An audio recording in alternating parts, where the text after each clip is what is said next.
За 1991-2 он. Тэр үед би манайх хорооллын эцэст амьдардаг байсан.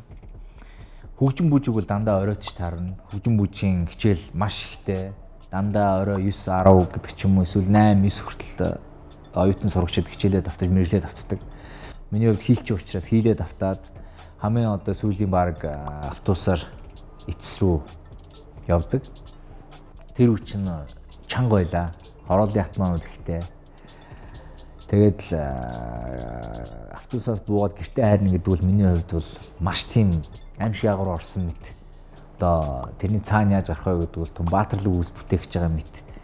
Сэтгэлийн бэлтгэлтэйгээр автобусаас буудаг. Тэр хооронд юу ч болж магадгүй.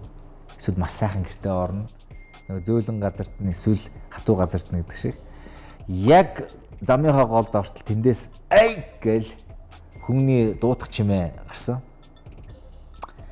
Зүхтах хэцүү. Энд зүхтна гэдэг бол бас болохгүй. Яагаад тэгэхээр бас хорооллын одоо нэг газар байгаа учраас зүхтад маргааш бүр эвгүүтэн тэ. Тэгэхээр очих хэрэгтэй. За чи хаанаас ирсэн бэ? Би энэ хорооллох штэ гэсэн. Битүү гудлаа яадаг. Би нэр би энэ байрных гэдэг. Байрныхаа тоог л. За наачуин хөгжим битүү гудлаа яадаг. Би хөгжим тоглолтыг битүү гудлаа яадаг. За тэгвэл одоо тоглол. Тэр чи өвлийн үрдэнд тэ.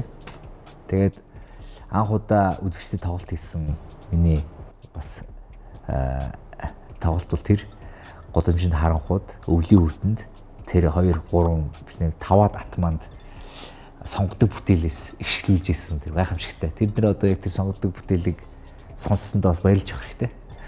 Тэгээд хамгийн гол дээрэмдүүлсэн зүйл нь жажижсэн бохоо дээрэмдүүлнэ гэдэг бол аимшигтай санагдажсэн тэр үед дөнгөж гаан нэрлээгүй бохоо дээрэмдүүлсэн бол миний анхны дээрэмдүүлэлт байсан. Тэгэл алгаа ингээд наа бохоо аваад ирэхэл амруугаа маш хурдан хийсэн. Тэгэл бохоо дээрэмдүүлэх хэрэгтэй харсан. Харин ч өөр юм дээрэмдүүлээгээд би баяртай байдаг. Энэ бол миний хамгийн анхны дээрэмдүүлэлт.